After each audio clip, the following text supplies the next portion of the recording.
Los egipcios tienen un dicho: el Nilo es Egipto y Egipto es el Nilo.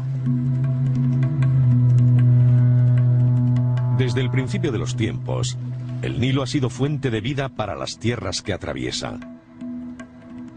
Esto es especialmente cierto en Egipto, un desierto implacable donde puede no llover en una década. Los 1500 kilómetros del curso del Nilo que discurren por Egipto forman un estrecho valle de verdor nunca superior a los 20 kilómetros de anchura, hasta que llega a El Cairo y se ensancha en el delta para desembocar en el mar Mediterráneo. Estas zonas fértiles suponen menos del 5% del territorio egipcio, pero aquí vive el 96% de su población. 65 millones de personas viviendo en una superficie similar a la de Galicia. Para los habitantes del Valle del Nilo, el río es el milagro anual que da vida a su reseca y abrasada tierra. Egipto no existía sin el Nilo. Es el factor que creó Egipto y los egipcios están muy orgullosos de su río. Ellos se ven como la civilización más antigua. Contaron con un gobierno altamente estructurado y muy poderoso. Los logros de la civilización faraónica, y todo ello se debió al Nilo.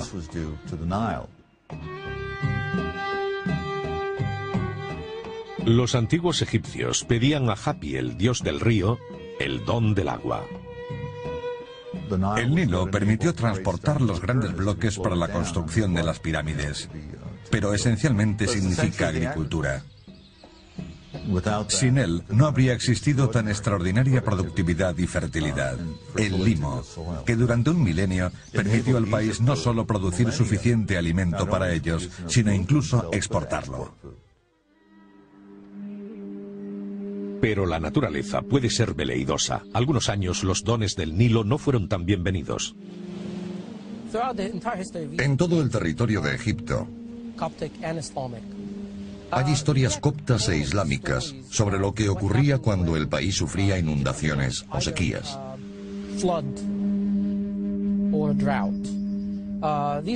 Son historias comunes que no se cuentan solo en los libros de religión, sino que se han convertido en mitos. Gracias a ellos conocemos el tremendo sufrimiento que debieron pasar los egipcios. 3000 años antes de Cristo, los faraones levantaron taludes para proteger las tierras de cultivo de las inundaciones. Se construyeron diques o barreras en el río para desviar el flujo hacia canales y acequias de riego. Los antiguos egipcios fueron consumados gestores del agua. Aprendieron a hacer muros de barro para almacenarla durante periodos más largos en cuencas poco profundas. Necesitaban regar a cotas más altas, para lo que diseñaron métodos como la noria, aún hoy en uso.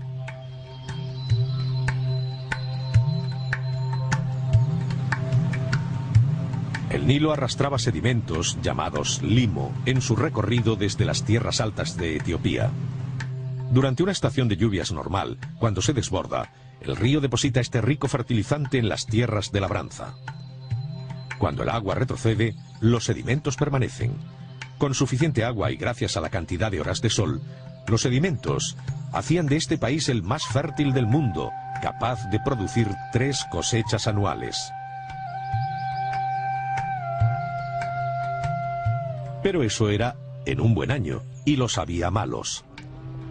Durante milenios no hubo forma de guardar el agua de un buen año para alivio de otro malo. Cuando las preciadas aguas del río desaparecían en el Mediterráneo, se iban para siempre. Los otomanos habían gobernado Egipto desde 1517. En 1805, Mohamed Ali, el grande padre del Egipto moderno, se convirtió en virrey del sultán turco. El líder egipcio era ambicioso y buscaba formas nuevas de enriquecer a su país. Su consejero francés le sugirió plantar algodón y vender la cosecha a Europa. El consejo resultó especialmente clarividente medio siglo después, cuando la cosecha de algodón del sur de Estados Unidos se vio bloqueada durante su guerra civil, permitiendo a Egipto acaparar el mercado mundial. El nuevo cultivo requería agua a finales de la primavera y el verano, cuando el Nilo está bajo. Egipto necesitaba un método de almacenar el agua de las crecidas. Mohamed Ali autorizó la construcción de un dique en el vértice del delta, pasado el Cairo, de altura suficiente para poder abastecer a canales y acequias más al norte. Pero nunca lo vio terminado. Fue durante el reinado de su nieto, Ismail Pasha, cuando el proyecto se completó bajo la supervisión de los británicos muy interesados en la cosecha de algodón. En 1890, el nivel alcanzaba los 4 metros y desviaba agua hacia el delta. Muchos de esos diques se construyeron usando grandes bloques de piedra, extraídos de las colinas circundantes. De hecho, los antiguos egipcios construyeron la mayor parte de sus templos con el mismo tipo de piedra. A finales del siglo XIX, el hormigón armado, un material relativamente nuevo, revolucionaba la construcción de puentes y presas en todo el mundo. El eterno sueño egipcio de embalsar el Nilo entraba por primera vez en el reino de lo posible. El lugar elegido fue Asuán, una pequeña ciudad comercial en el Alto Egipto. Aquí el Nilo se estrecha y gana velocidad. La presa de Asuán se construyó durante el reinado de Khalaf Taufik, que gobernó Egipto en la última parte del siglo XIX. Los ingleses ayudaron en la ingeniería. Su arquitectura es muy similar a la de los proyectos que se acometieron en los ríos de Europa en la primera parte del siglo XIX.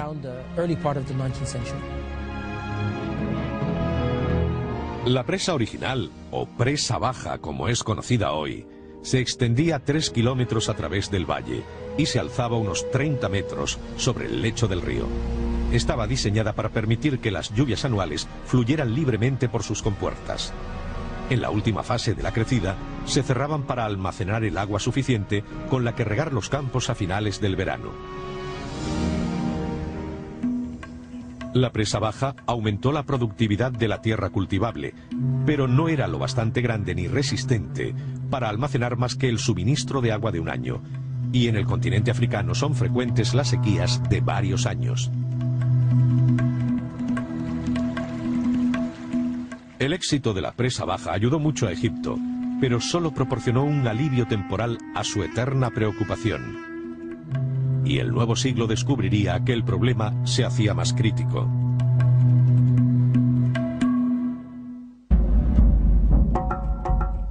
Durante la primera parte del siglo XX, en el reinado de Mohamed Ali, había 4.000 metros cuadrados de tierra de labranza por habitante. A finales del reinado de su nieto, Ismail, unas décadas después, había descendido a 3.000. Conocido en su momento como el granero de la civilización por el abundante excedente de sus cosechas, Egipto luchaba ahora por su propio abastecimiento. A pesar de que cultivaban cada centímetro cuadrado de tierra disponible, el país perdía terreno. La población aumentaba rápidamente mientras el suministro de alimentos permanecía inalterable. Durante siglos, Egipto había sido gobernado u ocupado por potencias extranjeras. Griegos, romanos, árabes, turcos, todos se enriquecieron explotando sus limitados recursos, mientras el país seguía anclado en la pobreza. A finales del siglo XIX, Egipto estaba endeudado con banqueros europeos. Había hipotecado su cosecha de algodón y se había visto obligado a vender acciones del Canal de Suez, la vía fluvial más rentable del hemisferio, en la que su pueblo había trabajado tanto tiempo. El canal pasó a ser propiedad conjunta de franceses e ingleses. En 1882, en respuesta a rumores nacionalistas egipcios, Gran Bretaña envió un ejército para ocupar el país y proteger su inversión. Se quedarían durante casi 75 años. En 1936, Egipto había obtenido la independencia de los turcos, pero los británicos seguían allí. Los primeros 50 años del siglo XX vieron un constante aumento de la población egipcia, y en 1950 había menos de 1 hectárea cultivable por cada 7 habitantes. Egipto decaía año tras año hasta convertirse en una de las naciones más pobres del mundo. En el siglo XX, los egipcios creyeron haberse visto frenados por su incapacidad de controlar las crecidas del Nilo.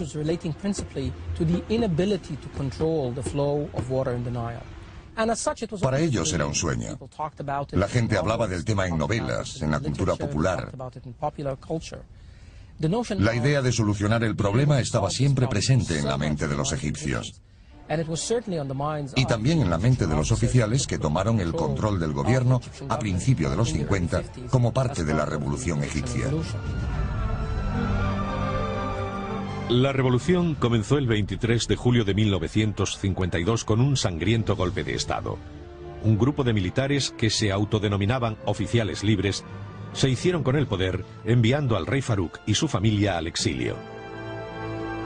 El día que tomó el poder, el líder de los oficiales libres, Gamal Abdel Nasser, se convirtió en el primer egipcio en gobernar su país desde que el último faraón de la dinastía Sayida se sometió a los persas a mediados del siglo VI a.C.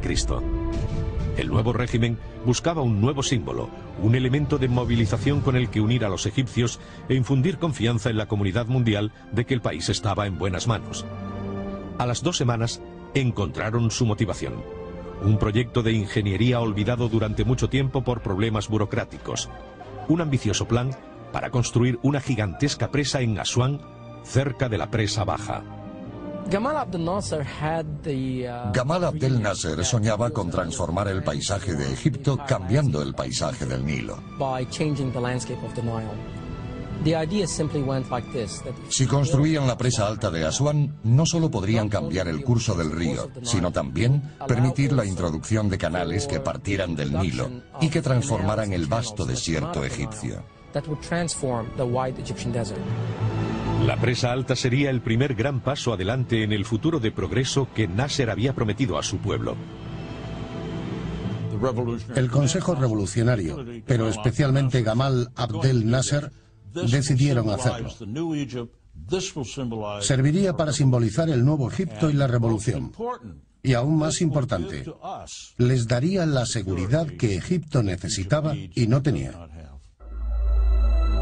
A medida que se desarrollaba el plan, se hacía patente que la nueva presa tardaría 10 años en construirse. Aunque podría duplicarse la producción agrícola de Egipto, ese aumento quedaría anulado por el incremento de la población durante los años que se tardaría en construir. Pero seguían siendo buenas noticias. Por primera vez desde el comienzo del siglo XX, Egipto ya no seguiría empobreciéndose. Una perspectiva aún mayor era el potencial de la nueva presa para generar energía eléctrica, suficiente para iluminar 20.000 poblaciones egipcias que nunca habían tenido electricidad. Esa misma energía se podría usar para industrializar la zona, proporcionar empleo y fabricar productos para el mercado mundial. Iba a ser un gran símbolo de la regeneración de Egipto en términos agrícolas. Ampliar las tierras cultivables y aumentar la productividad. Pero también significaba producción industrial. Se conseguiría más energía eléctrica y esto, supuestamente, desembocaría en un crecimiento industrial con el que Egipto nunca había soñado. Nasser declaró que nada debería imponerse en el camino de la presa. Fue conocida como la pirámide de Nasser. En esta fase, el líder egipcio recibió un oportuno regalo de una fuente inverosímil. A principios de 1952, la República Federal de Alemania había pagado a Israel 3.000 millones de marcos como indemnización por el sufrimiento judío del Holocausto. Cuando los estados árabes se quejaron de que esos fondos servirían para fortalecer a su enemigo, Alemania ofreció un equipo de expertos ingenieros que desarrollarían propuestas para el diseño, construcción y financiación de la presa alta de Asuán. Egipto aceptó la oferta y comenzó a buscar financiación para el proyecto. Cuando se necesita dinero hay que acudir a la gente que lo tiene. Y esas personas estaban en Occidente, especialmente en Estados Unidos. Como todos sabemos, allí está el Banco Mundial, en la avenida de Pensilvania, cerca de la Casa Blanca. Se suponía que el Banco Mundial debía financiar estas iniciativas. Su primer director, Eugene Black, lo consideró el tipo de proyecto que marcaría el papel del Banco Mundial para el futuro. Una gran infraestructura de construcción para los países en vías de desarrollo que les ayudara a salir del subdesarrollo económico, considerado herencia del colonialismo.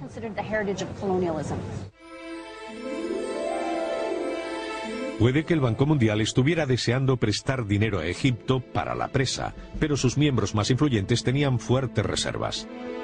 Estados Unidos, que controlaba o al menos influía poderosamente en las entidades crediticias, no aprobaba lo que consideraba programas sociales izquierdistas de Nasser o sus buenas relaciones con la Unión Soviética.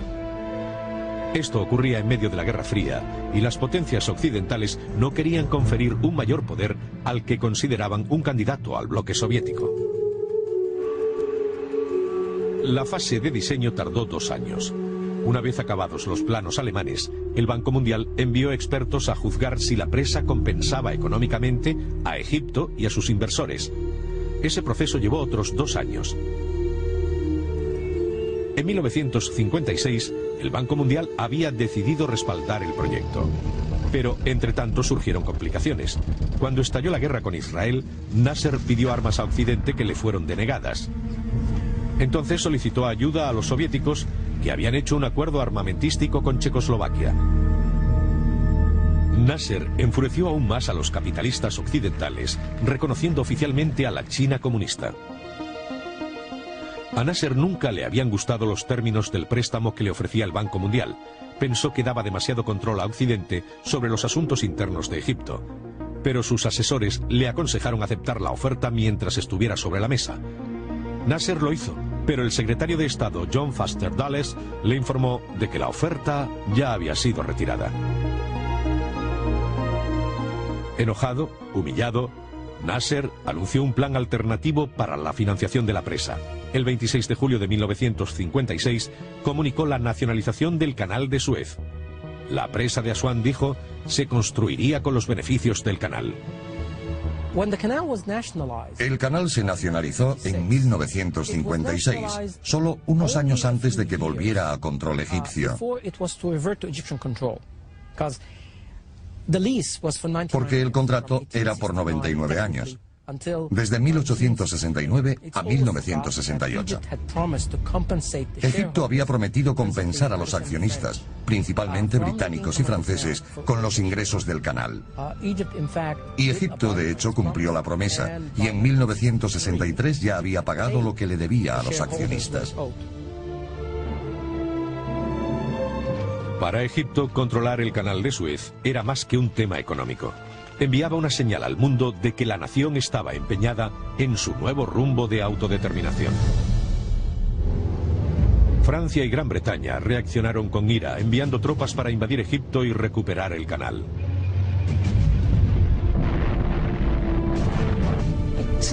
Provocó la animosidad de los británicos, que acababan de firmar un tratado con Nasser para evacuar el canal, y pensaban que él lo había preparado con antelación, lo que no era cierto.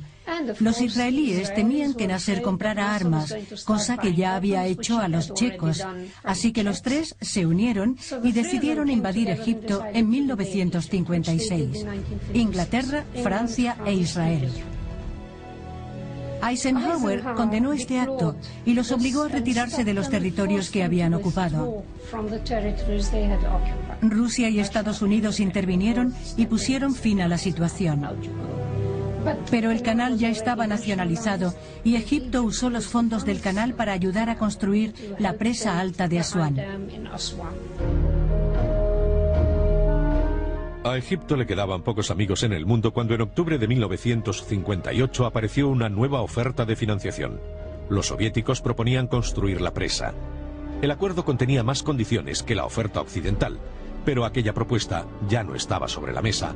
Los rusos deseaban ayudarles, pero solo si se consideraba un triunfo soviético. Construida por ingenieros y equipo ruso, los soviéticos querían la gloria y admiración para ellos solos. Pero Nasser conseguiría su presa.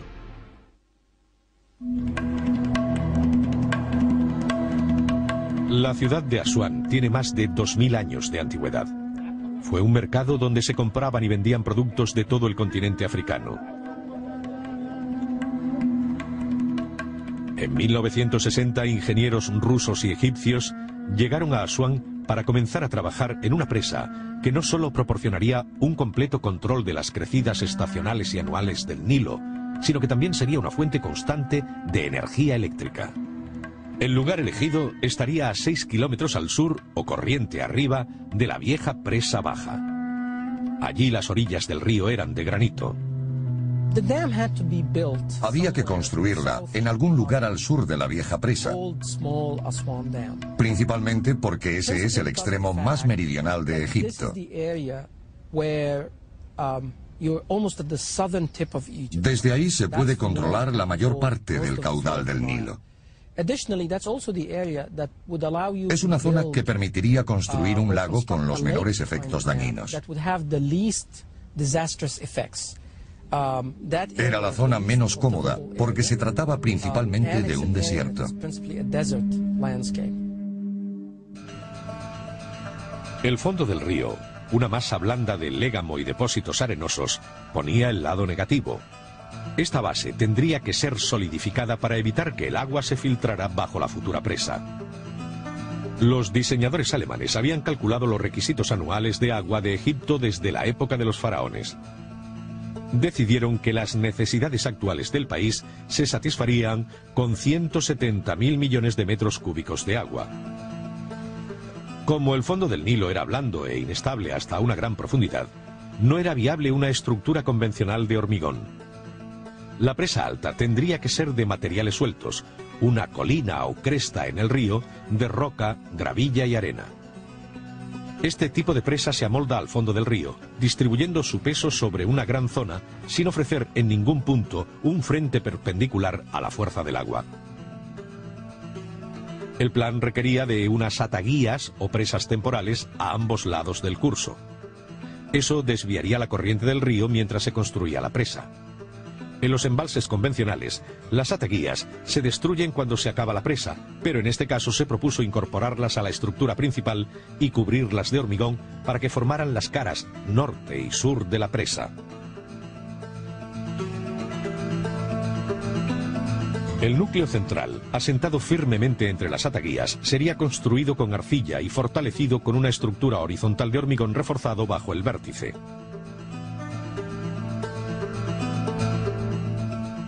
La sección media de la presa y el río reposarían sobre una espesa alfombra de arena, compactada con un sistema de vibración. Se elevaría en suave pendiente hasta alcanzar los 106 metros y descendería gradualmente hacia el río a 700 metros al norte. Los ingenieros egipcios, alemanes y rusos conocían las consecuencias en caso de que hubiera un fallo en el diseño o construcción de la presa. Se esperaba que el embalse albergara el agua de 3 años. Si la presa se rompía, la fuerza y la profundidad del agua arrasarían el valle del Nilo y con él a los 65 millones de personas que vivían allí. Egipto dejaría de existir. Una cuestión vital era cómo evitar que el agua pasara por debajo de la presa a través del arenoso fondo del río, pudiendo incluso socavar su estructura. Desde 1952, los ingenieros alemanes habían experimentado con el suelo y la arena del lecho. Decidieron que la mejor solución sería crear una cortina de lechada, una mezcla de arcilla y cemento inyectado con perforadoras en la blanda arena del lecho. Eso crearía un muro de roca artificial a una profundidad de 200 metros bajo el fondo de la presa. Tras la firma del acuerdo entre Egipto y la Unión Soviética, los rusos llevaron el diseño de la República Federal Alemana a Moscú, donde lo modificaron y simplificaron. Los alemanes no tenían mucha experiencia en construir presas, pero eran buenos ingenieros y podían diseñar una. Los rusos, por el contrario, tenían mucha experiencia en su construcción. Los rusos estuvieron de acuerdo en la necesidad de una cortina de inyección, pero ofrecieron una alternativa al plan para el desvío del agua. El proyecto alemán contemplaba la construcción de túneles bajo la presa y la orilla del río, donde estarían a salvo de bombardeos aéreos. Una de las grandes preocupaciones de los egipcios, y que casi volvió locos a los ingenieros alemanes, fue el gran miedo que tenían a los israelíes.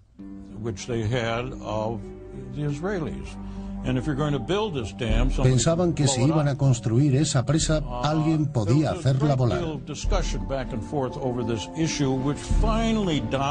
Se discutió mucho sobre el tema, pero se llegó a la conclusión de que si pretendían volar una presa de 42.000 millones de metros cúbicos de roca, arena y arcilla, solo podrían hacerlo con una monumental explosión atómica.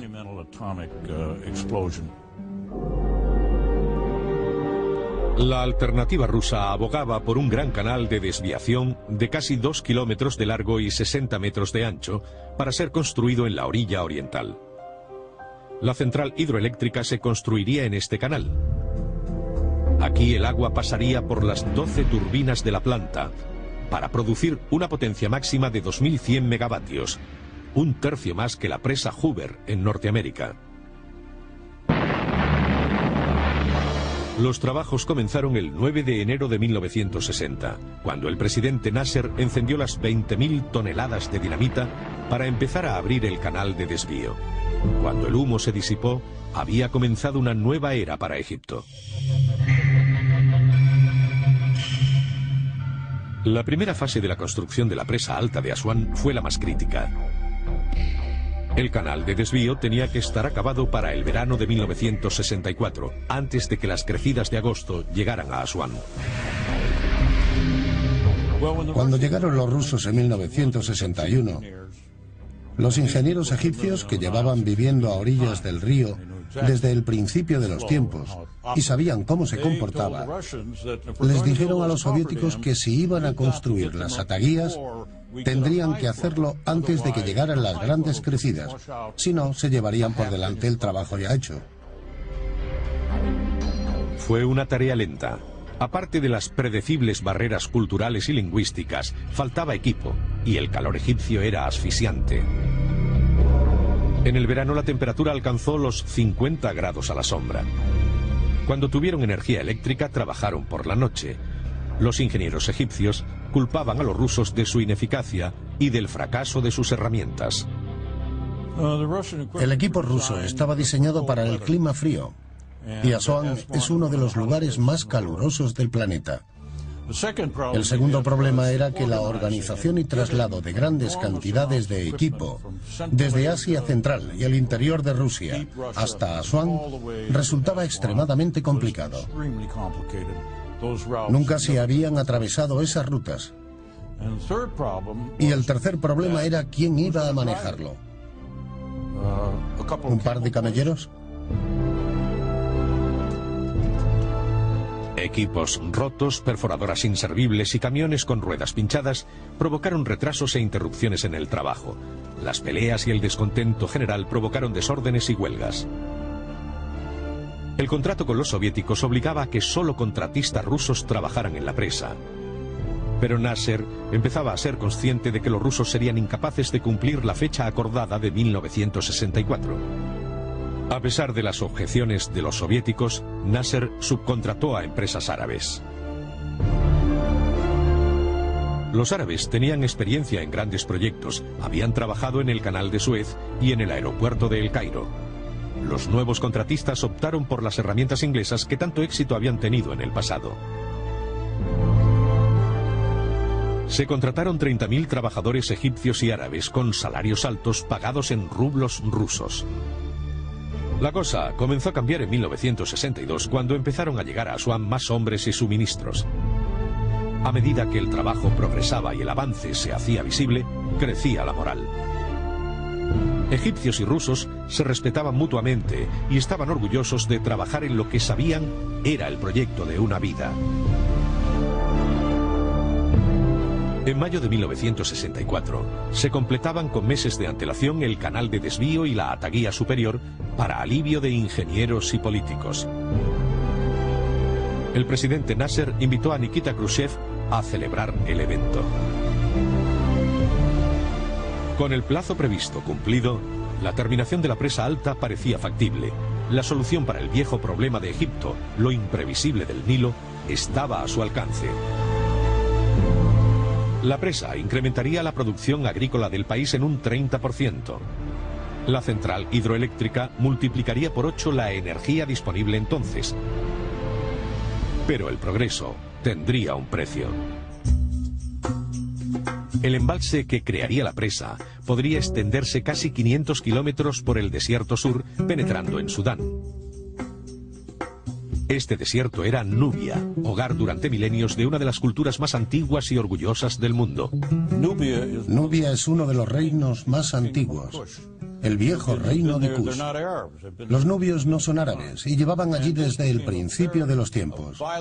La presa se convirtió en un asunto virulento entre egipcios y sudaneses hasta la firma del Acuerdo de Aguas del Nilo de 1959. Se lograron dos cosas. La primera, repartir las aguas del Nilo entre Sudán y Egipto. La segunda, que los egipcios proporcionaron, desgraciadamente, una escasa compensación a los nubios por su traslado. Es un asunto que sigue provocando el resentimiento en Sudán hasta el día de hoy. Ante la subida del agua, en una versión moderna del Arca de Noé, 117.000 nubios fueron reasentados a cientos de kilómetros de su hogar. Todas las familias nubias recibieron como compensación una casa nueva, una asignación económica y de 4.000 a 12.000 metros cuadrados de tierras.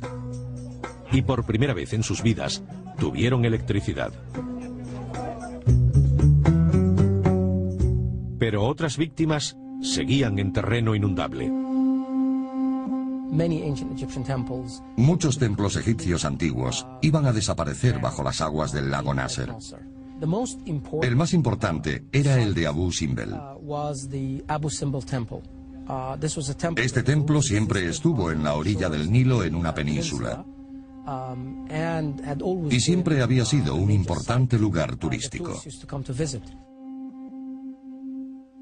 La perspectiva de que estos templos quedaran sumergidos para siempre provocó la alarma en el mundo arqueológico. Cuando se conoció el alcance de la situación, la UNESCO, organismo de las Naciones Unidas, buscó propuestas para rescatar 23 templos, incluyendo el de Ramsés II y Abu Simbel, y el templo de Philae cerca de Asuán.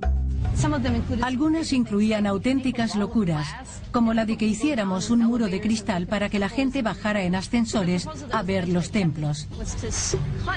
La propuesta elegida fue desmontar los templos en piezas y llevarlos a una zona más alta de la montaña donde el agua no los cubriera.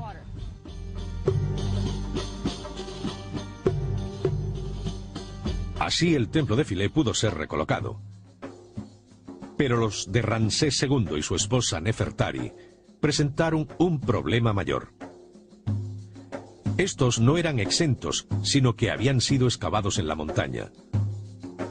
Salvar los templos de Abu Simbel fue una hazaña de la ingeniería casi tan compleja como la propia construcción de la presa.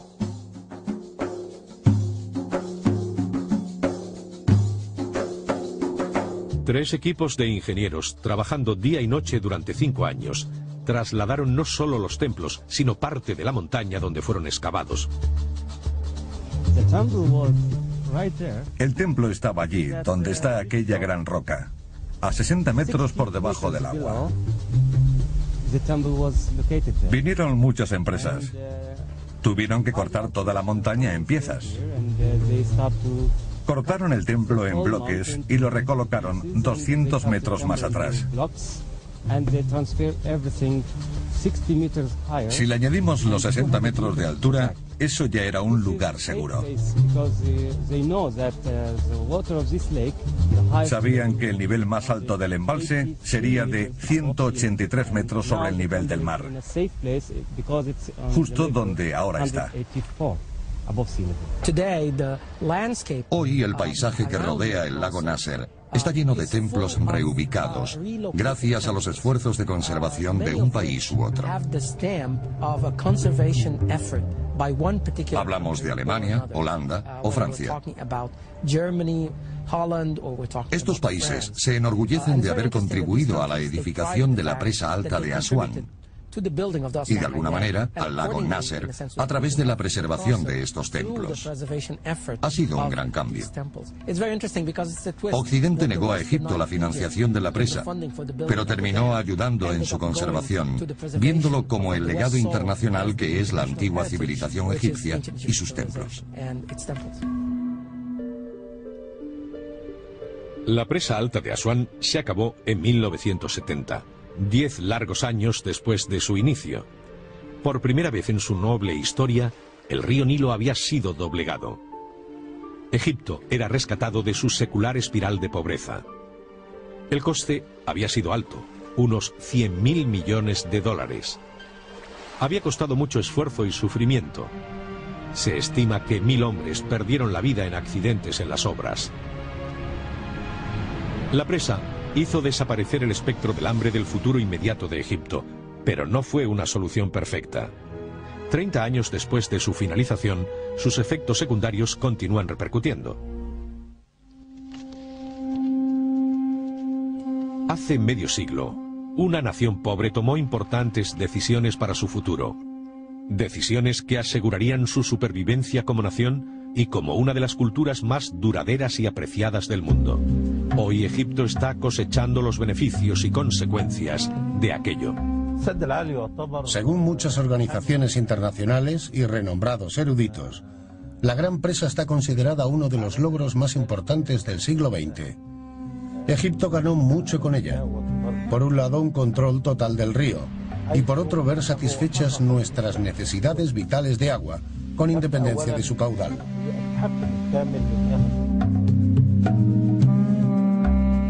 La presa alta rescató a Egipto de la hambruna que viene azotando a gran parte de África desde 1972. También protegió las cosechas y pueblos egipcios de 4 años de riadas. Y la central hidroeléctrica permite a Egipto exportar su excedente de energía a sus vecinos árabes. Pero aunque la presa logró solucionar el eterno problema del agua, también tuvo un lado negativo. La presa significó la electricidad. El aumento del agua para el riego y la desaparición del hambre. En el lado negativo, aumentó la salinidad del agua, lo que arruinó la agricultura del delta. El aumento de la salinidad afectó a monumentos, cambió el clima, lo que podría ser bueno o malo dependiendo del enfoque medioambiental. Hay pros y contras. Están los que creen que nunca se debería haber construido allí, sino más al oeste, en la depresión de Katara. Pero Nasser la quería allí y allí se hizo. Uno de los principales efectos negativos ha sido la desaparición del limo. La tierra cultivable ya no está cubierta de los depósitos que llegaban con las crecidas. Como resultado, los agricultores egipcios tienen que depender de fertilizantes químicos que los primeros años tuvieron efectos negativos. El limo sigue aumentando en el fondo de la presa del lago Nasser y se podría usar para fertilizar todo Egipto. También está disminuyendo la cantidad de agua embalsada porque está subiendo el fondo del lago Nasser. Si se pudiera inventar un modo de quitar ese légamo y usarlo, Egipto no necesitaría fertilizantes químicos. La gran crítica a la presa consiste en la pérdida masiva por la evaporación que se produce en esa enorme extensión de agua. Pero se ha conseguido que Egipto no sea rehén de esas hostiles e inestables crecidas. Eso es lo primordial. Y eso es lo que hace irrelevante para los egipcios cuantas críticas se hagan a la presa.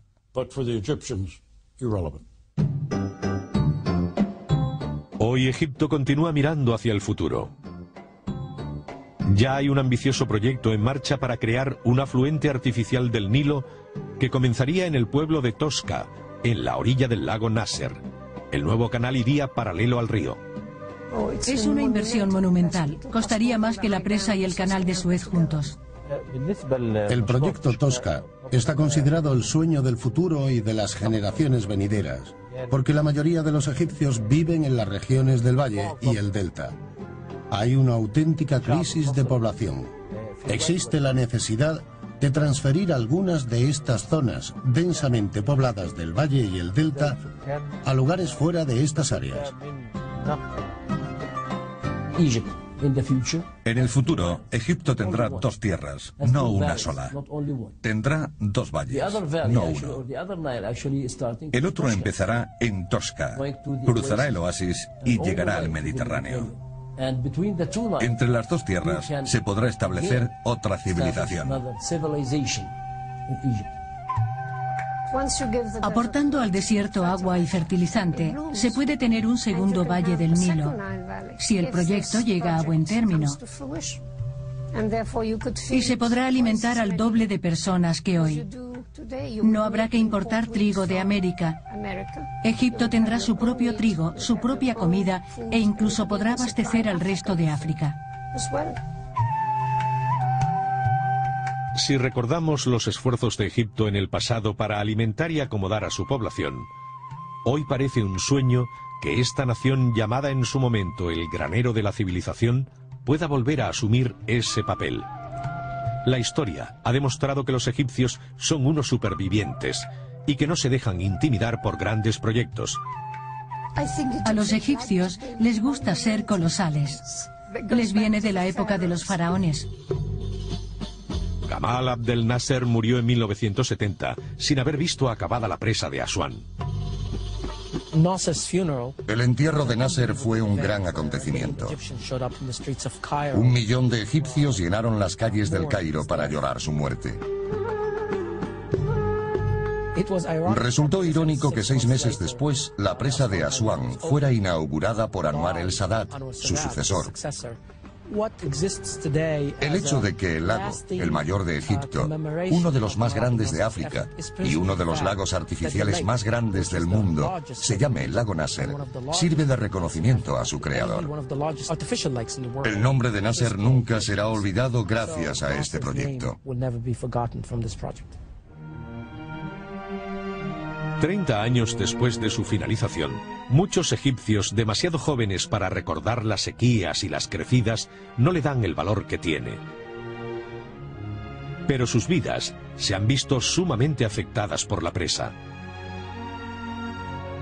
Como decía Nasser, se ha convertido en una pirámide para los vivos.